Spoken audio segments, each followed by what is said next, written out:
Binance, la plus grande bourse de crypto-monnaies au monde, a détruit 1,048 milliard de pièces Terra Luna classique lors de son 27e lot de son mécanisme de destruction Link.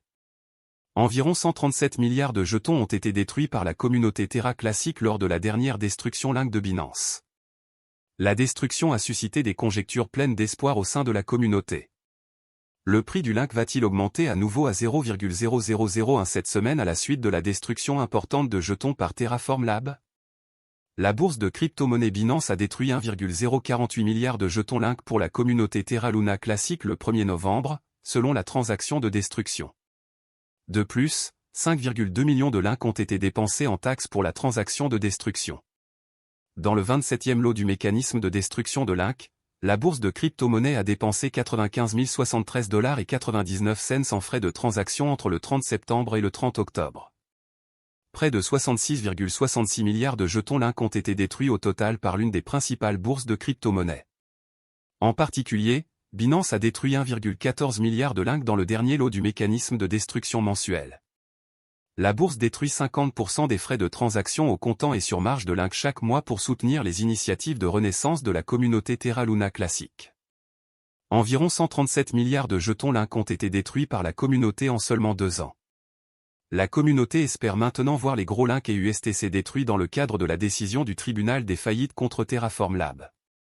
Tous les gains de la semaine dernière ont été effacés lorsque le prix de Link a chuté de 8% le dernier jour en raison de la liquidation sur le marché des crypto-monnaies. Le prix se négocie désormais à 0,00008 936 $ après avoir atteint un plus bas de 24 heures de 0,00008 868 $ et un plus haut de 0,00009 834 $. De plus, le volume de négociation de Terra Luna classique a diminué de 50% au cours de la dernière journée, ce qui indique une augmentation de l'intérêt des traders. En revanche, le prix de l'USTC a chuté de près de 10% avant d'augmenter de 1% en une semaine. Le prix se négocie désormais à 0,0222 $ et le volume de négociation a chuté de 50% au cours de la dernière journée. Un stablecoin algorithmique, ou une crypto-monnaie qui suit automatiquement le prix d'autres actifs ou devises, peut être payé à l'aide de Terra, une plateforme de paiement blockchain open source. Les utilisateurs peuvent instantanément dépenser, économiser, échanger ou négocier des stablecoins Terra grâce à la blockchain Terra. Les stablecoins sont créés via le protocole Terra et sont destinés à suivre en permanence la valeur d'une monnaie fiduciaire, qui est une monnaie soutenue par le gouvernement, comme l'euro ou le dollar américain. Terra et Luna sont les deux jetons de crypto-monnaie qui composent ce système. Terra sont des pièces stables qui portent le nom de monnaie fiduciaire et suivent leur prix. Par exemple, le stablecoin de base Terra, également connu sous le nom de Terra SDR ou SDT, surveille la valeur des droits de tirage spéciaux émis par le Fonds monétaire international. Terra USD, UST, qui suit le dollar américain, et Terra KRW, KRT, qui surveille le won sud-coréen, sont deux autres dénominations de pièces stables Terra. En brûlant Luna, les utilisateurs créent de nouvelles Terra. D'autre part, Luna est utilisé pour l'exploitation minière et le gouvernement. Le jeton de jalonnement du système Terra, Luna, prend en charge la volatilité des prix des pièces stables Terra. Les utilisateurs jalonnent Luna auprès des mineurs de la blockchain Terra, parfois appelés validateurs, qui enregistrent et confirment les transactions sur la blockchain en échange d'un paiement sous forme de frais de transaction.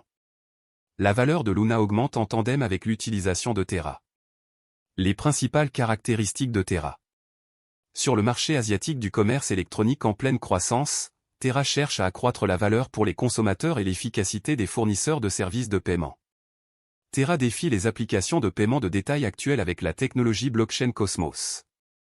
Terra contourne l'infrastructure de paiement actuelle disjointe en proposant une solution de paiement complète de bout en bout. Les sociétés de services de paiement pourraient économiser des centaines de millions de dollars par an en utilisant la technologie de Terra. Pour gérer les procédures de garantie qui soutiennent et protègent la stabilité du marché des pièces stables de Terra, le réseau cryptographique Terra utilise sa monnaie native Luna comme jeton de gouvernance et utilitaire. Avantages et inconvénients de Terra. Avantages. Les développeurs de logiciels peuvent créer leur propre protocole et DApps sur Terra en utilisant la plateforme de développement indépendante de la blockchain qui fait partie de l'écosystème Terra. Un certain nombre de pièces stables liées à la devise sont prises en charge par le protocole Terra. Les jetons de Terra Luna contribuent à la stabilité de son stablecoin. Pour augmenter ou diminuer l'offre, ils favorisent les échanges entre les pièces stables et Luna. Terra a dévoilé encore une plateforme de prêt et d'épargne. Les utilisateurs peuvent déposer de l'argent et gagner des intérêts sur les stablecoins en utilisant ce protocole. Inconvénient. Ethereum et d'autres entreprises de crypto-monnaies importantes ont toujours une longueur d'avance sur Terra. Étant donné que ces développeurs vivent en Corée, la majorité des transactions en Bitcoin impliquant Terra commencent là-bas. Il est trop tôt pour dire si les devises liées à Terra gagneront du terrain ailleurs. Ethereum est plus décentralisé que Terra. Certains puristes de la blockchain pourraient être rebutés par cela. Pour être plus précis, Terra est un système de paiement basé sur une blockchain.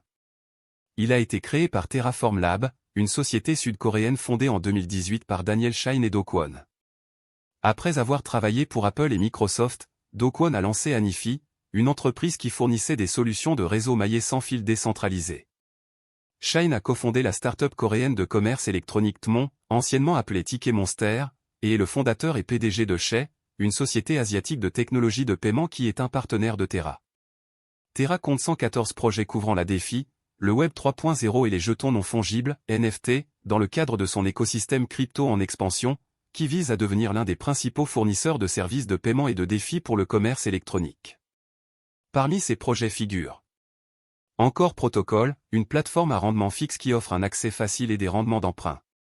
En Corée du Sud, Shay est une application de paiement comptant plus de 2 millions d'utilisateurs. Terra, la blockchain Terra sert de base à cette plateforme de loterie décentralisée.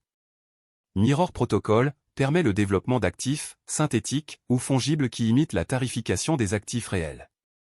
Tally Protocol, une place de marché en ligne permettant aux artistes de mettre à disposition leurs talents et de vendre leurs œuvres. Vega Protocol, une plateforme de trading et de frappe de produits dérivés. Le protocole Terra vise à maintenir le prix du stablecoin Terra stable en s'assurant que l'offre et la demande sont toujours équilibrées grâce à l'utilisation de l'arbitrage. C'est parce que la valeur principale des stablecoins provient de la stabilité du prix, évitant théoriquement la volatilité typique des crypto-monnaies. Luna absorbe la volatilité du stablecoin Terra et agit comme son équilibre variable. Imaginez l'ensemble de L, économie, Terra comme étant composé d'un pool Terra et d'un pool Luna, qui sont utilisés pour modifier les prix par le biais d'incitations pour les utilisateurs du réseau. Cela vous aidera à comprendre comment Terra fonctionne. Même après le crash de l'année dernière, les développeurs déploient encore beaucoup d'efforts pour que le projet fonctionne sans problème. Les développeurs de Terra Luna Classic ont présenté une demande importante pour créer et améliorer les dérivés de jalonnement liquide, selon un article de presse qui a fait surface sur CoinGap il y a quelques semaines. La proposition stipule que pour mettre en œuvre Quicksilver, un protocole de jalonnement liquide interchaîne pour l'écosystème Cosmos, les développeurs visent à modifier les messages d'hôtes de compte interchaîne autorisés. Cela permet à la chaîne Quicksilver d'exécuter les messages autorisés et de créer et de gérer de manière transparente des comptes sur la chaîne Terra Luna Classic. En améliorant la sécurité et la décentralisation du réseau, cela optimisera également la liquidité et l'efficacité du capital et permettra le jalonnement interchaîne sur tous les validateurs. De plus, cela élimine la nécessité d'une période de déblocage avant qu'un détenteur de position puisse vendre les actifs qu'il a mis en jeu. Vous devez savoir que les développeurs de Terra Luna essaient toujours d'améliorer le projet à la lumière de cela. Ceci est pour vous faire savoir qu'il y a encore de l'espoir pour Terra Luna, je pense que tout ira bien très bientôt. Je pense aussi que l'investissement de Terra Luna peut vous rendre riche. Cependant, tout dépend de ce que vous êtes prêt à conserver, de ce que vous attendez du marché et de ce que vous investissez dans Terra Luna Classic. Le jeton natif de Terra Luna s'appelle Link. La vidéo se terminera à ce stade. N'oubliez pas d'aimer, de partager, de vous abonner et de faire des investissements prudents. Merci.